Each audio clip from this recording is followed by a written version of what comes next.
Okay, mindset. What are you guys doing to create some mental space to help you kind of think a little more clear, have some more time to yourself, and try to divert your attention away from drama, from current events, and refocus on maybe personal growth, business growth. So what are you guys doing? I'm Well, working out. That's always been my yeah. savior. That is the one thing that I absolutely have to do, or I'm not a very fun person to be around. And so, yes, getting in my daily workouts, whether it's 30 minutes to an hour, just doing something to move my body a little bit, does a lot for me from a mental standpoint. Fair enough. So how do you protect that? I mean, as a business owner, as also an employee, um, and everything else that you're doing, It's how do you scheduled. ensure that you have that in there? It's scheduled. If it's on the schedule, I'll make time for it. And so like I make sure that I allocate a specific amount of time to it, and I just have it on my schedule. Because if I don't, something else will get booked or something will happen, or, Yeah. I'll start diverting my time to something else. And so I work out at the same time every day. And I think having what is that called? Kind of a Routine. set schedule. Yeah. Routine. Yep. Routine is very important to me. If I get off a routine, again, it's just not healthy for me. Yep.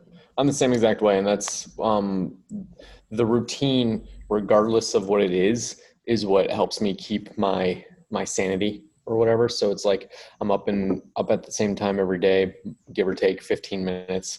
I do the same like morning routine. Working out has to happen every day. And I also take like time to make sure that I'm thinking about what I'm utilizing this point in my life for. So it's kind of like some self-reflection meditation time built in. That's not scheduled though. So like I'm wondering if maybe I should start to schedule it because especially jumping off of what TJ said, the easiest thing for me to or the easiest way for me to make sure that I'm keeping my focus and my direction is to make sure that the routine is present. And if you disrupt my routine, it kind of throws me into a tizzy, but like perspective, like what is it actually doing to your day? What is it actually doing to your workflow? So it's just kind of like taking a breather, taking this the entire pandemic lockdown quarantine thing, whatever, taking the time to step back and slow down purposefully. That has helped me tremendously. So diving into that a little bit, how do you do that? Meaning, like, is it just every day that you set some time and you kind of think about the things that you want to think about, or do you have something where it's a little more formal or structured? Where some people they journal. Like I started doing the 5 minute journal, Mm, which allows me to do exactly that. Every morning, every night, reflect on what the good things were, best part of your day. Um, Make some daily affirmations. But for me, it's this regimented thing that I know I'm going to knock this out. I have to answer these questions, and it helps me get back to a center. Whereas if I've tried this before, that I'll give myself this time to do it, but there's no structure around it, and it becomes this really loose thing for me. yeah, I think I just find myself thinking about those things or anytime I feel, my patience dwindling or my frustration going up or maybe anxiety creeping in a little bit. I think it's just like now it's like a defense mechanism. It just that perspective and that in taking 2 to 3 minutes to think about that perspective, it just automatically kicks in when I'm in that mood. I should try the more structured approach though. I've keep hearing about like meditation or journaling, or like a reflection journal at the end of the day or right when you get up. Barry, DJ, do you guys do that at all? I've tried doing that journaling, and like reflecting, and I always struggle to one actually sit down and do it. Like it's great for like a week, and then So what I've actually switched to force myself to do it is every night when I put my 3-year-old to bed, I'm trying to teach him that practice since I've never been good at it. So it's kind of that, all right, man, like what went good today? What are we thankful for today?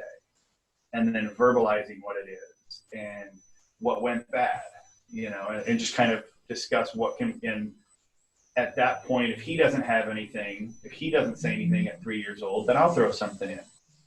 Well, like, oh, I got to do this today, or, I'm thankful that we got to go to the lake today, or whatever, or that, I got to go play baseball with you, and just kind of start teaching him that, but it's also forcing me to kind of reflect back also on my day.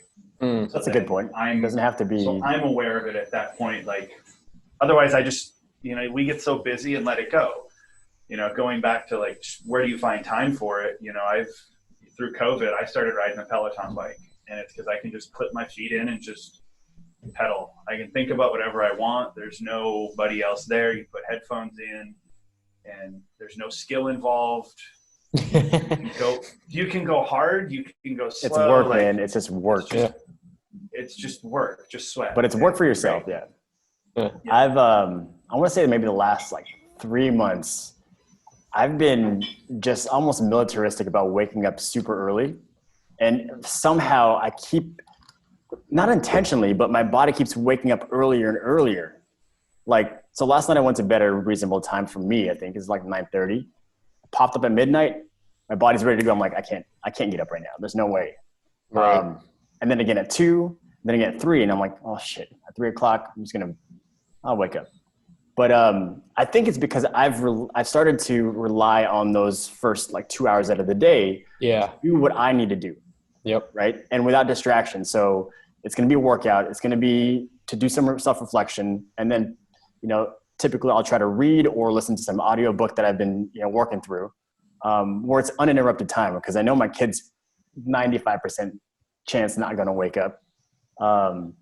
So it's just like protected time. And for me, that's what it's been. And I think that's why my body it's like eager to wake up in the morning so I can just get this time for myself. Yeah. Yeah. I find myself craving that time as well. So it's like, I haven't been militaristic by any means, but I get up before I have to, and I find myself really enjoying those morning hours that I have to myself, no distractions or low distractions, low anxiety. It's been the best way for me to start my day. And that has been helping me keep my perspective that we're talking about. Just curious, TJ, you have kids? I have 3. They're furry. They're furry kids. Yeah. Oh, furry kids. I was just wondering. I was like, I wonder if it's more prevalent, this routine, and like the journaling and the meditation with people with children, because usually the children revolve on a routine. So it's easier for the adult to operate on a routine. I find myself like, because they say like if you've had kids, it's like the greatest love of your life. So it's like you want to do well by them. You want to have a routine so that they can be optimal. And as a result, you end up with a routine. Whereas a person that's single, doesn't have a kid, it's like I can choose to be lazy if I want to. Whereas a parent, I doubt you're going to make that choice. For me, it's kind of the opposite, because with kids, when I had a business and whatnot, like there's so much chaos that you can have a perfect day planned and it's not going to go that way. Mm. So before the chaos starts, I wake up and I know that this is going to be my schedule, my routine. And it's the only part of the day that can be planned out. Everything else, you can have a plan, but as soon as you start adding more and more variables, more inputs, people, news, work, family, then your plan that you might have had for that day, that can be swayed, in an instant. And then you're just kind of like somewhat effed, right? Right. So for me, I think the desire was to be able to rely on a routine. And that meant I had to carve out time away from chaos. Yep. That's cool. Yeah. All right. Well, so we can all agree that mental space is important, especially now. Yeah, you just got to find a time where you can get it to yourself. And for us, I mean, it seems that we typically end up getting up earlier than the rest of the household or the rest of the crew in order to do that. But I'm sure everybody's going to have a different way to do it. It's just finding that way and then optimizing. it doesn't have to be fancy, right? Like I have a 17-minute commute. I throw in a book. It allows me to kind of learn something. Yeah. I'm not just jamming to music on the way to that's the gym. awesome. I listen to, podcasts or books and try to learn something.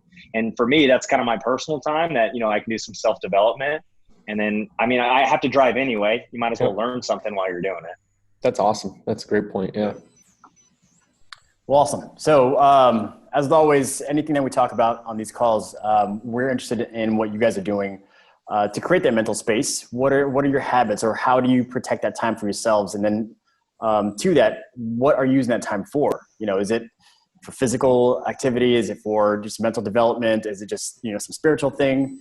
I think, again, as business owners, we get lost in just jamming through. We just get things done. But there's a big importance in being able to kind of put that off to the side, recenter, and realign where your focus should be, and then hit the day running.